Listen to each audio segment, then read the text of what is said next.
Force between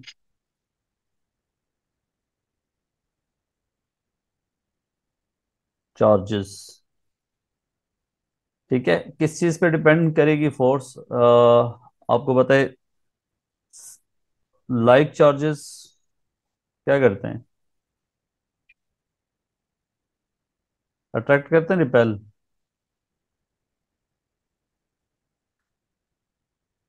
हाँ बच्चों, like charges repel each other. Like charges always repel. जबरदस्त। सो जो आपके अनलाइक चार्जेस होते हैं वो क्या करते हैं? अट्रैक्ट करते हैं। So like charges always repel each other.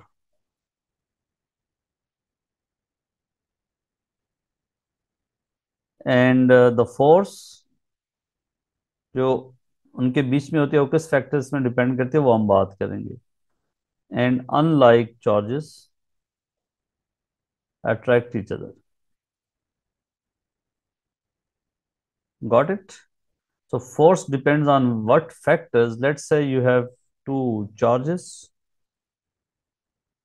Let's say they are positive, and the charge over here, इसका charge Q1 है, इसका charge Q2 है. These two charges will repel each other, and the force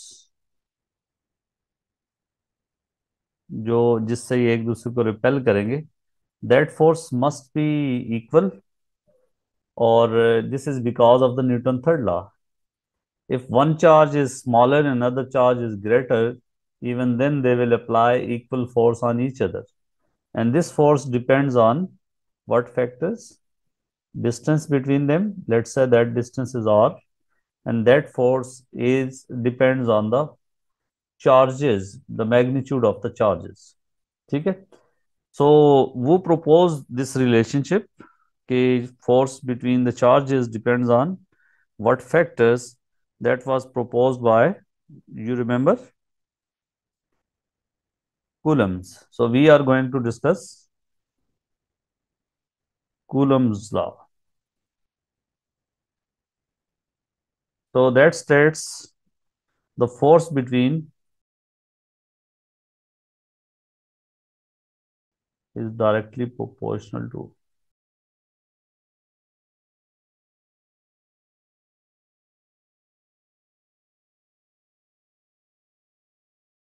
that is the statement of Coulomb law.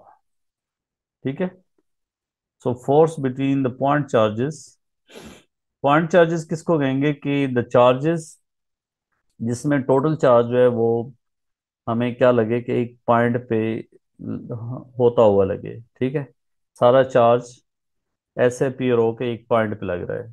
ठीक है, and the force depends on two factors, distance and the product of their charges. Mathematically कैसे लिखेंगे? The force is directly proportional to Q1 Q2 and the force is inversely proportional R square. If I combine these two equations, what I am getting? Force is Q1 Q2 over R square. बच्चों यहाँ proportionality constant, if there is free space between them, free space है, vacuum है, तो then this constant will be 1 over 4 pi epsilon naught Q1 Q2 over R square. What is this epsilon naught? Epsilon naught is permittivity of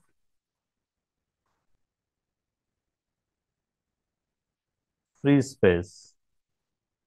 That is permittivity of free space. Is that clear? Formula याद हो जाएगा?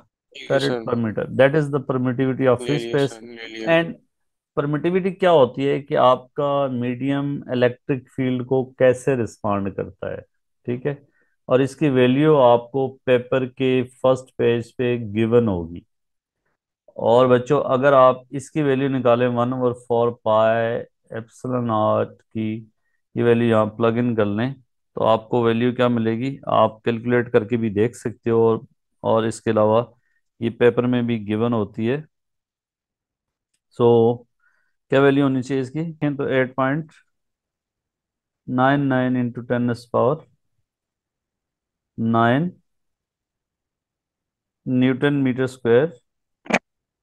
Sir 8991804 694 ठीक है, newton meter into square.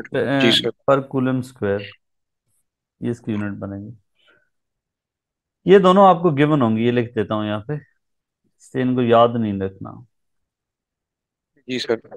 अच्छा, इसमें important बात ये है कि जी फोर्स कांस्टेंट, कूलम कांस्टेंट जो है 1/4 पाई एप्सिलॉन नॉट को कूलम कांस्टेंट भी बोलते हैं। इसकी वैल्यू काफ़ी स्ट्रांग वैल्यू है, मतलब काफ़ी ज़्यादा बड़ी वैल्यू है, विच शोज के जो आपके पास इलेक्ट्रिक फोर्स होती है वो काफ़ी स्ट्रांग फोर्स होती है। ठीक है। तीसरी इंपॉर्टेंट बात कि इसमें जो चार्जेस होने चाहिए वो आपके पास कूलम में होने चाहिए, और डिस्टेंस मीटर में होना चाहिए। Q1 Q2 should be in coulomb, और साथ में सर मैंने ये सवाल पूछना सर। जब हम ये फार्मूला डालते हैं सर, तो इन दोनों की जो फोर्सेस होंगी वो इक्वल होंगी। दोनों फोर्सेस इक्वल होंगी ना, मतलब वो power newton point. Third law के मुताबिक। ठीक है। Let's say that is force on two due to one, um, this is force on one due to two, so forces will be equal in magnitude but opposite in direction. ठीक है sir. This negative sir एक sign और सवाल shows that they are जब हम opposite ये। in direction जी सर। but they are equal in magnitude. So the ठीक है charges should be in sir. Coulomb. अगर आपको माइक्रो कूलम या नैनो कूलम या पिको कूलम में दिए तो आप कूलम में कन्वर्ट करोगे, डिस्टेंस को मीटर में करोगे तो फिर आपके पास बिल्कुल। फोर्स न्यूटन में आएगी। ठीक है सर। सर जब हम ये फार्मूला डालते हैं, मतलब हमने Q1 डाल दी, Q2 डाल दिया, डिस्टेंस डाल दी, और ये एप्सिलॉन नॉट और 4 की वैल्यू डाल दी। सर ये जब हमें फाइनल फोर्स मिलेगी, तो हमें इसको डिवाइड बाई 2 करना है फुल एक पर ईच अगर पूछें नहीं नहीं तो, नहीं, ये मतलब ईच ही Q2 फोर्स है, के ये पास फोर्स कितना बेटा सा ईच, फोर्स नहीं नहीं, ये फोर्स ईच ही है यार, ये हर एक ईच की की है? फोर्स। ये एक ईच की है, टोटल फोर्स नहीं है ये। टोटल ईच की फोर्स, टोटल की मिलेगी F2 करके। नहीं नहीं नहीं, ये each force, force between the charges is given by this. ठीक है। ये इसकी वैल्यू है एफ, इसको हमने नाम दे दिया सो F21, और चूंकि मैग्नीट्यूड इनका इक्वल है, ये मैग्नीट्यूड ले रहा हूँ, इसको F का नाम दे दिया। These are magnitude. ठीक है। सर तो So, जो ये फार्मूला पूरा डाल के ये फोर्स आएगी सर, ये फोर्स टोटल ये की होगी। फोर्स इस जो एक दूसरे पे लगा रहे हैं ये वो फोर्स है, जो Q1 ओके सर, Q2 पे ठीक है, लगा समझ रहे हैं आ या गई सर। Q2 Q1 पे लगा रहे ठीक है सर, समझ आ हैं। ठीक गई है। सर। मुझे लगा और कोई डिवाइड पे मल्टीप्लाई बाय 2 करने का सीन हो गया। हाँ, अब देखिए ये फोर्स लगती कैसे है। अगर आपके पास इसकी जो लाइन ऑफ एक्शन होगी ना फोर्स का, अगर आपके पास ये प्लस चार्ज है, दूसरा नेगेटिव चार्ज है, और फोर्स की डायरेक्शन की बात करें तो जो जो इनके सेंटर को लाइन ज्वाइन कर रही है ना, फोर्स इस लाइन के पैरेलल होगी, ये इंपॉर्टेंट बात है। क्या देखिए, इस पे फोर्स इधर होगी, इस पे फोर्स ऐसे होगी। ऐसा नहीं हो सकता कि फोर्स ऐसे लग जाए, ऐसा नहीं हो सकता फोर्स ऐसे लग जाए। ठीक है। फोर्स जो उनकी रेडियल लाइन है ना, जो उनके सेंटर्स को ज्वाइन कर रही है, उस पर लगेगी, दैट्स वेरी इंपॉर्टेंट। और ये जो है फोर्स इक्वल होना न्यूटन थर्ड लॉ के मुताबिक है। और फोर्स का किन फैक्टर्स पे डिपेंड करती है? वो चार्जेस और डिस्टेंस पे, और दरमियान में मीडियम पे डिपेंड करती है। अगर हमारे सिलेबस में वैक्यूम ही है, फ्री स्पेस है, अगर आप बीच में कोई और मीडियम डाल देंगे तो उस मीडियम की रिलेटिव परमिटिविटी भी आएगी, तो फिर यहाँ पे उस मीडियम की एप्सिलॉन नॉट के साथ रिलेटिव परमिटिविटी भी मल्टीप्लाई होगी। ठीक है। वो हमारे उसमें नहीं है, हम सिर्फ और सिर्फ फ्री स्पेस के अंदर चार्जेस की बात करेंगे। ठीक है। Is that clear? लगा लोगे? स्टेटमेंट भी आपको आनी चाहिए, और ये होनी चाहिए किन फैक्टर्स पे डिपेंड करता है, फार्मूला इसका आना चाहिए। जी ठीक है सर, लगा लेंगे गारंटीड सर। अच्छा, अब देखिए, अगर फॉर एग्जांपल इफ Q1 और Q2 दोनों 1 कूलम के चार्जेस हैं। सर कासम कासम साहब अपोजिट ही है ना, मतलब कोई एक लफ्ज नहीं बोला वैसे साहब ने। Yes, yes, I कोई बात नहीं ओके। है, और इनके बीच में डिस्टेंस जो है वो 1 मीटर है, लेट्स से। जी सर। ठीक हो गया। तो अगर ये प्लस है, दोनों पॉजिटिव चार्जेस ये समझ लेते हैं। जी जी। फिर फोर्स क्या होगी बच्चों? 1/4 पाई एप्सिलॉन ये मैं आर भी टी डब्ल्यू। अच्छा, करता एक हूँ। इम्पॉर्टेंट बात स्टूडेंट्स याद रखनी है कि आपने जब भी आएगा ना, आप ये इसकी वैल्यू भी यूज कर सकते हैं डायरेक्टली, या ये वैल्यू डाल के भी निकाल। हम्म। ठीक है। दूसरी इंपॉर्टेंट बात बच्चों, अब इसमें क्या होगा, हमने देख लिया कि जी 8.99, ये सारे की वैल्यू 8.99। इस पूरे को फिर एक नाम भी दे दिया जाता है, हमारे सिलेबस में इसको नहीं, लेकिन अगर आप एफएससी वगैरह में जाएंगे ना, तो इस पूरे को जी। के से भी रिप्रेजेंट कर दिया जाता है इसको। ठीक है, दैट इज कूलम कांस्टेंट के। बस सिंपल के से कर देते हैं, अच्छा। हाँ, लेकिन यहाँ पे आपने इसे क्या सर, लिखना है इसको? हाँ सर, ये तो वही आ रही है सर, 899 सिम सिम। ठीक है, न्यूटन, क्योंकि Q1 Q2 they are both are 1 coulomb और डिस्टेंस 1 मीटर है। तो देख लें ये कितनी बड़ी फोर्स है। 8.99 इंटू, सॉरी, इंटू जी सर। 10⁻⁹ पावर, जी 9 सर। ये देख लें कितनी स्ट्रांग फोर्स है। अगर 1 कूलम चार्जेस दोनों हो और वो 1 मीटर डिस्टेंस पे दूर रखे हो, then the force will be 8.99 into 10⁹न्यूटन। ठीक है। तो आप फोर्स बिटवीन टू इलेक्ट्रॉन्स जो 1 सेंटीमीटर दूर रखे हो तो आप निकाल सकते हैं इस फॉर्मूले से। ठीक है। Force between two alpha particles किसी सर्टेन डिस्टेंस पर रखे होंगे, तो you will be able to find that. इसमें इंपॉर्टेंट बात जो ये है कि अगर आप इसको देखो बच्चों, इनवर्स स्क्वायर लॉ फॉलो करता है लाइक लॉ ऑफ ग्रेविटेशन की तरह, कि अगर चार्जेस के बीच में डिस्टेंस को इंक्रीज कर रहे हो, द फोर्स मस्ट, ये अगर डिस्टेंस है between charges, and that is the force. अगर चार्जेस के बीच में डिस्टेंस, फॉर एग्जांपल एक सर्टेन डिस्टेंस है, उस पे फोर्स की वैल्यू आपको दी हुई है F0 है। डिस्टेंस लेट से चार्जेस के बीच में जो है आप इसको कहते हैं D।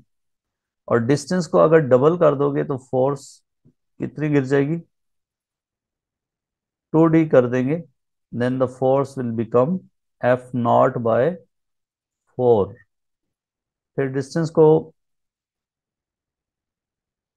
कासम भाई, डिस्टेंस को अगर 3D कर देंगे, then the force will be F तो नॉट नॉट दो दफा। 9। ठीक है। ये इनवर्स स्क्वायर लॉ को फॉलो करता है कि चार्जेस के बीच में डिस्टेंस इंक्रीज करोगे, फोर्स विल डिक्रीज, और स्क्वायर लॉ को फॉलो करेगी, इनवर्स स्क्वायर लॉ कहते हैं। अब बच्चों, अगर हमारे पास दो कोई भी चार्जेस हो, आप इजीली फाइंड कर सकते हो। अगर मैं कहता हूँ कि जी आपके पास कोई, लेट्स से यू हैव, एक चार्ज ये है, और दूसरा चार्ज जो है मेरे अजीज वतनों, ये है, और एक थर्ड चार्ज जो है इनके बीच में इंट्रोड्यूस कर देता हूँ। ये इसी लाइन पे है। ठीक है। और बरखुरदार ये भी पॉजिटिव चार्ज है, ये भी पॉजिटिव चार्ज है, दैट इज नेगेटिव चार्ज।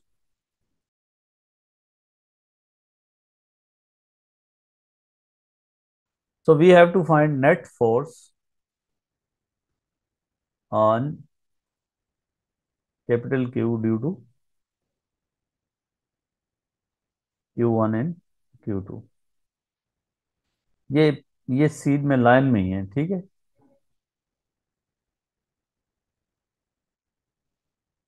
तो क्या होगा, what will be the net force?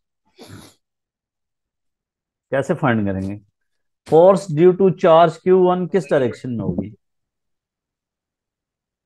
Force charge कौन सर, वो तो इनवर्ट होगी ना। ठीक है, ठीक है, ठीक है, ठीक है, ठीक है, जबरदस्त। किधर होगी? इनवर्ट। Invert sir.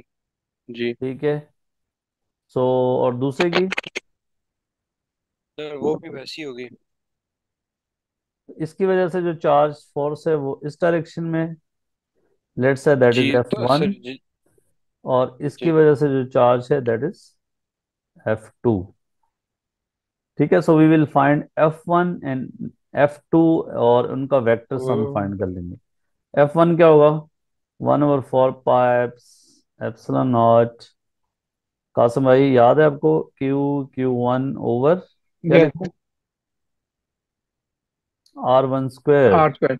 और यस। ठीक है। यस। और F2 ये मैग्नीट्यूड लिख रहा हूँ, 1/4 pi epsilon not Q2 over R2 square. Qasim is doing something else. He is not taking class, sir. F net. Sir, I will slap you. I will slap you, ओ sir. ओ Slap ओ it. भाई। F net बेटा, बातें नहीं please. F net क्या होगा? दोनों के सर डायरेक्शन अपोजिट है एफ ना, net vector will be sum के। अगर F1 जी। फॉर एग्जांपल आप राइट डायरेक्शन को पॉजिटिव ले रहे हैं, तो F2 F1 F2 नेगेटिव होगा। सेम है सो तो फिर F1 जीरो हो जाएगा प्लस ना सर। Minus F2। ठीक है। जीरो हो जाएगा सर। जीरो क्यों होगा? दोनों इक्वल वैल्यू होगी, फिर जीरो होगा। दोनों इक्वल वैल्यू नहीं है सर। नहीं, मैंने इक्वल डिस्टेंस और फिर चार्जेस, दोनों फोर्सेस इक्वल चार्जेस होंगे तो सेम है, जीरो होगा ना। डिस्टेंस इक्वल है। क्या इक्वल है? लेकिन फोर्सेस इक्वल नहीं है सर। नहीं, सर जरूरी लग तो तो नहीं। इक्वल रही है सर। और लग इक्वल नहीं है। मैंने, my diagram is not according to the scale. Okay sir. ठीक है, Q1 ऐसे फिर सर फिर जो माइनस चार्ज है ना, वो भी फिर एक या दूसरी जगह पे चला जाना, किधर जाना है? या किसी दूसरे के पास चला जाएगा ना। Q1 Q2 और फोर्सेस इक्वल नहीं है। हाँ वो तो ठीक है। ये नेट फोर्स होगी, और इस नेट फोर्स की वजह से वो ज़ाहिर एक्सलरेट होगा। और नेट फोर्स फिर इस जगह पे नेट फोर्स ये थोड़ा आगे जाएगा, नेट फोर्स फिर चेंज होती जाएगी ना, through out net force same थोड़ी या रहेगी। बिल्कुल यही यही मैं बोल रहा था। ठीक है। यस।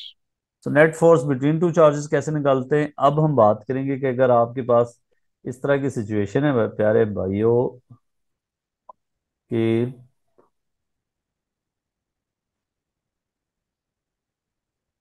एक चार्ज आपके पास ये पड़ा है, दूसरा चार्ज ये पड़ा है, तीसरा चार्ज ये पड़ा है, और हम निकालना चाह रहे हैं फोर्स ऑन Q2। ये पहले निकाल देते हैं, force on Q1 due to Q2 and Q3। ठीक है, ये हमारा टारगेट है। अब पूछे सर कि इनके डिस्टेंसेस बता दें। ये बच्चों पॉजिटिव चार्ज है, ये माइनस में है, और ये पॉजिटिव चार्ज है। ये एक सिनेरियो हमने सेट किया ना, that distances are, let's say D1, and that distance is D2। अब बताएं फोर्स का क्या करेंगे, कैसे फाइंड करेंगे फोर्सेस?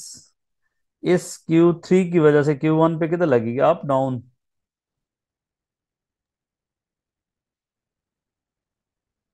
अब बेटा, और Q1 पे Q2 की वजह से ये इधर। This is force by Q2 on Q1, that is force by Q3 on Q1। ये परपेंडिकुलर फोर्सेस होंगी। निकाल के इनका रिजल्टेंट किधर होगा? Resultant will be somewhere here. ये वेक्टर सम को यूज करना है आपने। तो दोनों फोर्सेस को निकाल लोगे ना, F1 F2 F3। फॉर्मूला बता दें जल्दी जल्दी प्यारे भाई। 1/4 pi epsilon not Q2 is, F2 is D1 square, and F3 is, hmm. शाबाश, ठीक हो गया जन प्यारे बच्चों। जी सर। अब इनका रिजल्टेंट ये होगा, रिजल्टेंट चूंकि परपेंडिकुलर फोर्सेस है, तो resultant will be F, that is F2 square plus F3 square under root. This yes is how sir, we find Pythagoras theorem. resultant of two perpendicular forces। ये आपको बताया गया yes होगा sir, कहीं। Our favourite. जी अगर F2, से हम F3, and this is the resultant, that is F. So right angle triangle है, इसका एंगल भी फाइंड करना आना चाहिए। Ten of theta is, I hope कि आपने कहीं ना कहीं क्या होगा, F3 / F2। जी सर, ये किया हुआ था, ये एक सवाल था ऐसे बिल्कुल मतलब हमारे क्या क्विज है, में। मतलब शहजादो ये है कि आपको इन तीन चार्जेस में से किसी एक चार्ज पे दूसरे दो की वजह से फोर्स कह सकता है। अब आप स्क्रीनशॉट लें, हम्म। आपने घर से ये सोच के आना है कि force on Q2 due to Q1 और Q3 कैसे फाइंड करेंगे। Force force on on Q Q2 due to Q1 and Q3। Sir,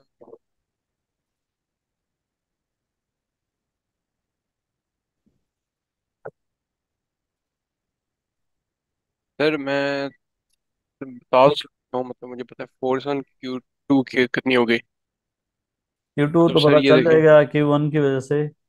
चलें थोड़ा सा हिंट दें। सर ये देखें, सर ये आप समझ देखें, लें, जो सर ये लोग देखें ऐसे, मेरी सर रिकॉर्डेड ऐसे हो वीडियो गई। सुन रहे हैं उनके लिए भी यही कहूँगा कि वीडियो को स्टॉप करके आप लोग इस क्वेश्चन को पहले खुद करें भैया। ठीक है। सर ऐसे नहीं होगी। कैसे प्यारे भाई, ये किस पे है? सर ऐसे,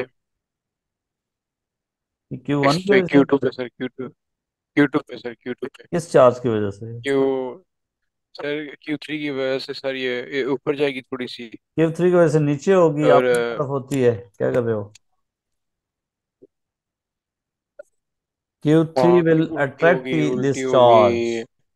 यस, तो मतलब इस तरफ Q2 की वजह से।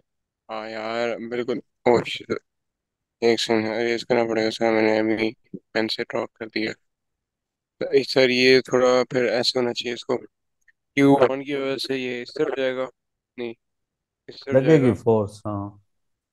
और Q3 की वजह से ये इस तरफ जा रहा है। हाँ तो ठीक है ना, इनका रिजल्टेंट फाइंड करना पड़ेगा। एंगल फाइंड कर लोगे? ये ये एंगल फाइंड कर लोगे, आसानी से, जबरदस्त। जी तो सर। रेस कर दो, मैं अपने जी तौर जी, पे फिर इसको बता देता हूँ। ठीक है सर। तो मैं इसको प्लस समझ रहा था सर, तो मुझे लगा प्लस होता तो ऐसे हो जाती। कोई बात नहीं यार, पहले बेटा आपने एफर्ट, आपने मेहनत की है, बड़ी बात है।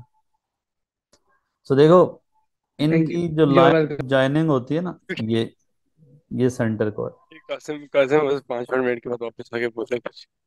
कोई बात नहीं, कासम भी काम करेगा इंशाल्लाह, कासिम, टेंशन नहीं मत नहीं लो। सर, मैं साथ साथ सब कुछ लिख रहा हूँ सर, आपको बेशक तस्वीरें भेज देता हूँ। साथ ही है बिल्कुल आप लोगों अच्छी के। बात है, आप लिख रहे हैं, जबरदस्त है। सो दैट इज F3, और this Q1 will attract this. इसको मैं, I should represent it with different color, that is force due to charge 1।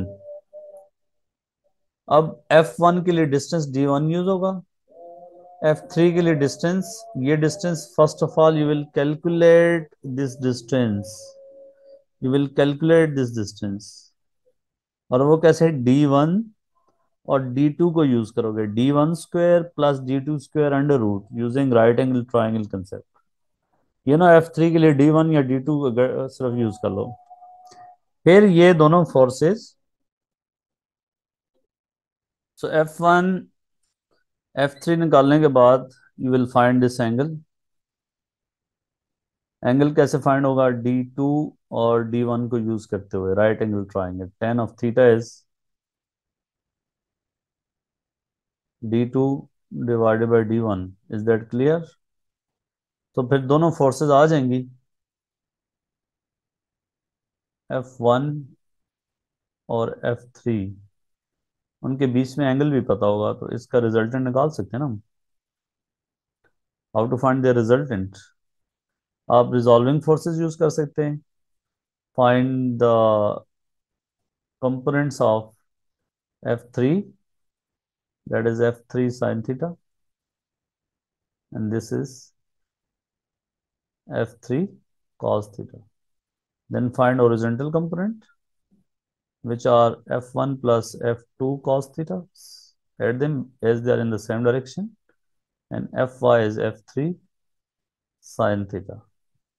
So Fx Fy will give you the resultant force, that is Fx square plus Fy square. Is that clear?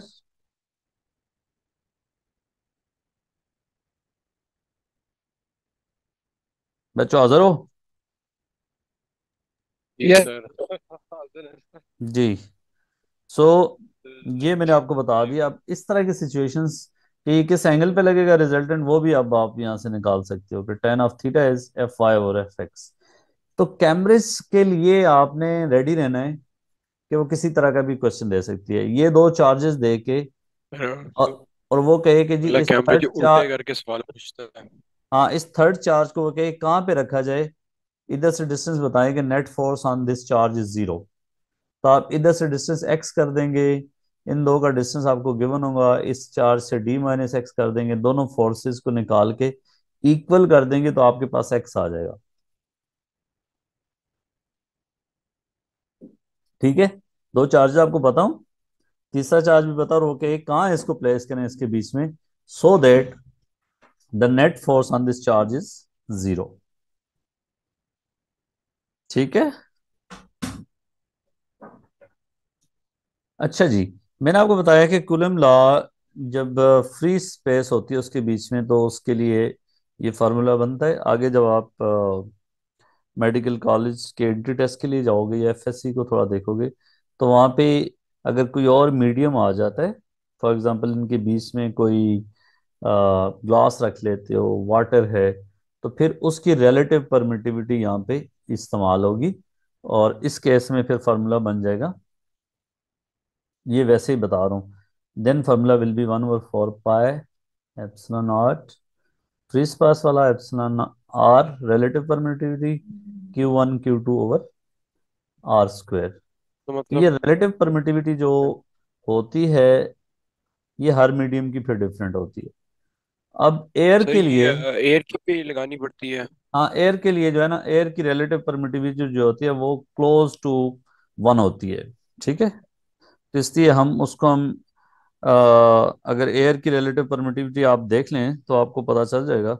Let me search it, relative permittivity. वो लिखी होती है exam paper की, बिल्कुल आ गई। नहीं वो जरूरत नहीं है ना, हमारे कैमरेज के लिए जरूरत नहीं। रिलेटिव परमिटिविटी ऑफ एयर जो होगी वो 1.0006 होती है, तो इसलिए हम जब दो चार्जेस के बीच में सिर्फ एयर होगी तो हम उसको इसको एज इट इज यूज कर सकते हैं, क्योंकि वो क्लोज टू वन ही है ना, 1.006 मीन क्लोज टू वन। तो इसलिए एयर के लिए भी ये लॉ एज इट इज ही वैलिड होगा। कोई और मीडियम जिसकी रिलेटिव परमिटिविटी बहुत ज्यादा फर्क हो जाती है तो उसको यहाँ यूज करेंगे। ये मैंने सिर्फ आपको बता दिया है कि ताकि आपके लिए कल को परेशानी का सबब ना बने जब आप उसके लिए जाएं एंट्री टेस्ट के लिए। बाकी फोर्सेस जो है इक्वल हैं न्यूटन थर्ड लॉ की वजह से। फोर्सेस किस लाइन, उसकी डायरेक्शन क्या होती है, वो जो दो चार्जेस को लाइन मैच कर रही है, मिला रही होती है, उसकी उस लाइन के ऊपर फोर्सेस लग रही होती है, हमेशा याद रखना। और अगर एक से ज्यादा चार्जेस होंगे तो फिर नेट फोर्स का कंसेप्ट मैंने आपको बता दिया। अब इसमें आप मैं चार चार्जेस देख के आपसे कहूँ जी उनकी किसी एक चार्ज के ऊपर नेट फोर्स निकाल दें, रेक्टेंगल की जो है फॉर एग्जांपल चारों कॉर्नर्स पे चार्जेस पड़े हुए हैं और वो कहे जी find the net force on any of the charge, let's say Q1 Q2 Q3 Q4, सारे पॉजिटिव कर लेते हैं लेट्स से। अब इस पे फोर्स निकालनी है तो आप सिंपल वही लॉजिक यूज करेंगे नेट फोर्स वाले। ठीक है, तो मुझे आई होप कि आपको ये सारी चीज क्लियर हो गई होगी। Sir electric electric field strength, electric field strength as I told you earlier कि इसका फॉर्मूला होता है electric force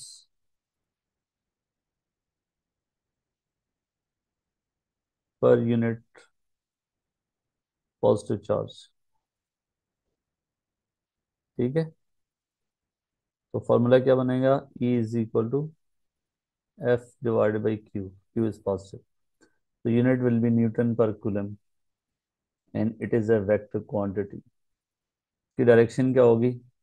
if your charge is positive, electric field strength is away from this charge, and if your charge is negative, electric field strength is towards this charge.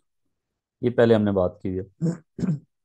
अब हम ये देखना चाहेंगे कि एक चार्ज से, for example if you have this charge that is q, and you want to find electric field strength at distance r. You want to find electric field strength at this point. So what's the procedure? We will use this formula. So for this we will put a charge over here. Step number one, put charge q over here, then find force. So what is the formula of force? 1 by 4 pi epsilon naught this Epsilon all naught q over Q1 Q2. r square. Then what's the Yes. electric field strength over here? That is electric force को इस charge से divide कर लेंगे। ये तो charge, इस charge Q पे force आई है ना, तो electric force per unit charge जब हम कर लेते हैं तो इलेक्ट्रिक फील्ड स्ट्रेंथ होता है। तो इसमें फार्मूले में वैल्यू डाल दें 1/4 पाई एप्सिलॉन नॉट क्यू, दूसरा Q over are square divided by this Q. तो अब आप पूछ सकते हैं कि वाई ये स्मॉल क्यू से क्यों डिवाइड किया है? हम इस चार्ज की वजह से क्या कर रहे हैं, इलेक्ट्रिक फील्ड स्ट्रेंथ निकाल रहे हैं। फॉर्मूला क्या बन रहा है आपके पास? Electric field strength is 1/4 pi epsilon not q over are square. ठीक है। इसमें से अगर आप देखें थोड़ा सा, तो इलेक्ट्रिक फील्ड स्ट्रेंथ जो है वो that depends on two factors, कि चार्ज से कितना दूर है और चार्ज का मैग्नीट्यूड क्या है। जितना चार्ज से दूर जाते जाओगे, as you will increase R, electric field strength will decrease. ठीक है। और डिस्टेंस डबल करने से इलेक्ट्रिक फील्ड स्ट्रेंथ 1/4 हो जाएगी, डिस्टेंस 3 टाइम करने से 1/9 हो जाएगी। और चार्ज को अगर आप इंक्रीज कर दोगे इसी पॉइंट पे, अगर if you want to observe electric field strength at this point, तो इस चार्ज को अगर आप इंक्रीज कर देते हो तो at this point electric field strength will increase. So इस पॉइंट पे इलेक्ट्रिक फील्ड स्ट्रेंथ कुछ और है। If you are keeping the charge same, as you move away from this charge, electric field strength will decrease. Eventually एक point आएगा जहाँ पे electric field strength zero हो जाएगा। और ये बिहेवियर इधर भी होगा, as you move away from this charge, electric field strength will decrease. नीचे भी जाओगे डिक्रीज, ऊपर जाओगे डिक्रीज। सो इस चार्ज से जितना दूर जाते जाओगे, electric field strength will decrease. ठीक है। और अगर आप, जी बच्चों, सॉरी यार बीच में नेट का मसला बन गया था। स्क्रीन नजर आ गई? सर। सो मैं बताने क्या चाह रहा था आपको, कि अगर आप ग्रेविटेशन फील्ड स्ट्रेंथ की बात करते थे, आपके पास ये मैस एम होता था, उसका इस पॉइंट पे ग्रेविटेशन फील्ड स्ट्रेंथ का क्या फार्मूला होता था, अगर आपको याद हो तो? दैट इज, कोई एम जी बताएगा? Upon R, G, G is equal to M upon R square. G M divided by R square. तो देखें ये इनमें काफ़ी हद तक सिमिलरिटी है, कि दोनों इनवर्स स्क्वायर लॉ को फॉलो करते हैं। आर स्क्वायर यहाँ पे भी है, यहाँ पे भी है।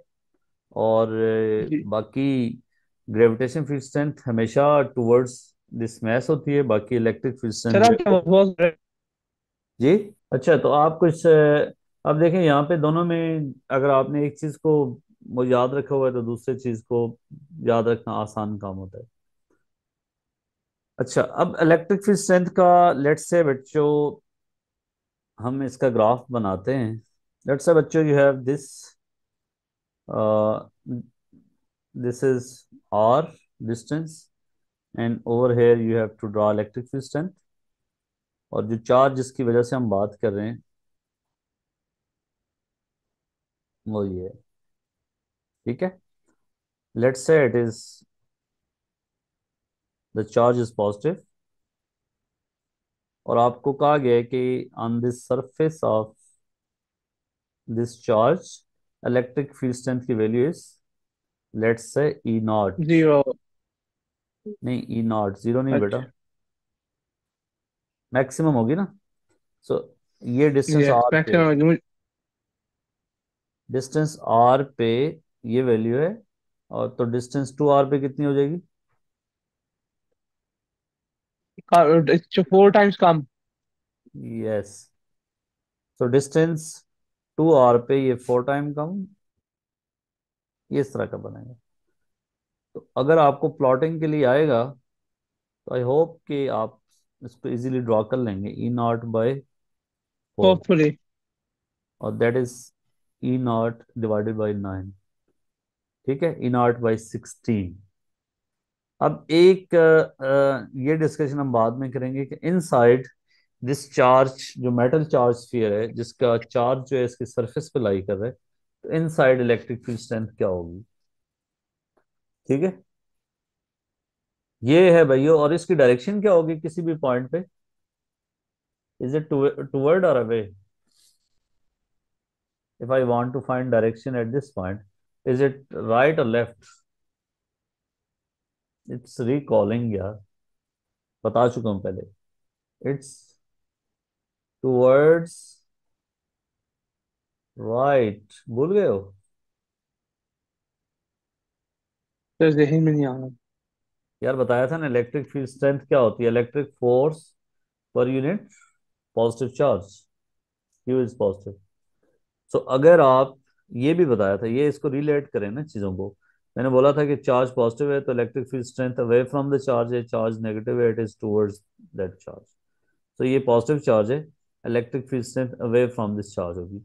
ये जो वेक्टर शो किए ना नीचे, ये magnitude of electric field strength है। तो as you move away from this charge तो ये छोटे होते जा रहे हैं, इलेक्ट्रिक फील्ड स्ट्रेंथ डिक्रीज होता जा रहा है। ठीक है।